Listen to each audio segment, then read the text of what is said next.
Takže čau tady, vítám vás u mého nového videjka a dneska tady máme zase gameplay ze hry Call of Duty Black Ops 2 multiplayer. Ano, zahrajeme si gameplay a budeme si něco málo povídat o tomto kanále. Bych byl rád, kdybyste se na tento kanál, teda jakože, abyste se sem koukali teď momentálně, takže se koukejte prostě. Já jsem se rozhodl, že na tomto kanále budu natáčet taky videa, jakožto nějaký ten let's play. Vždycky rozjedu jeden let's play a budu ho muset dokončit. Maximálně 2 budu moct mít rozjetý. Tak, ale jinak nemyslete si, že by tady třeba nebylo převážně Black Ops 2, tady samozřejmě převážně bude. Takže to si nemusíte vůbec bát, takže to je v klidu. Black Ops 2 u mě vždycky bude na tomto kanále for the win.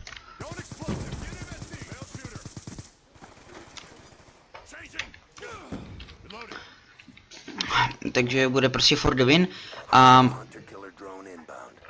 takže budu natáčet nějaký ten let's play, se vždycky rozmyslím.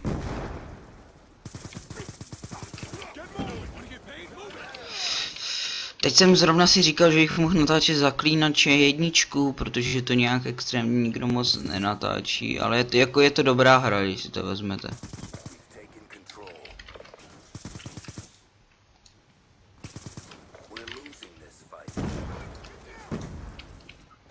A jo, tak je to dobrá hra, ale... Takže bych to možná natáčel, to Zaklínače, to napište do komentářů, co byste chtěli, jako abych natáčel jako první let's play. Něco prosím smysluplného, ale můžete si vybrat.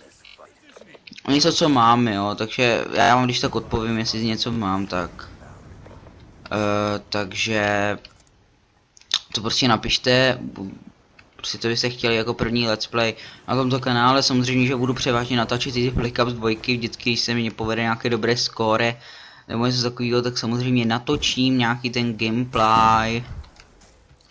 Si nemyslete a samozřejmě teda nějaký natočím, no. Dále.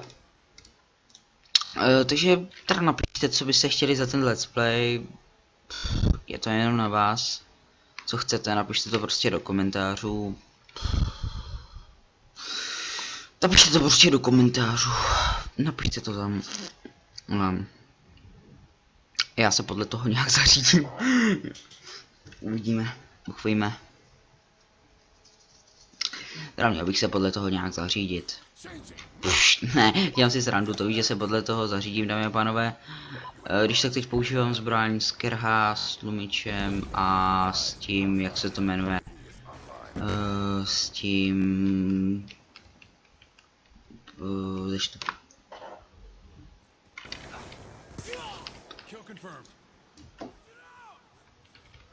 No a...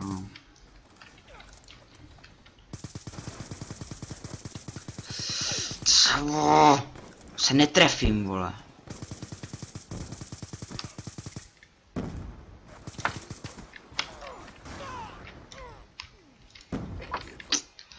Dobře, no, to nic, tak nedopadlo to, co to jak bude nejlíp, ale prostě napište, co byste chtěli jako první let's play, nejdřív ho dokončím, ten let's play, a pak začnu další.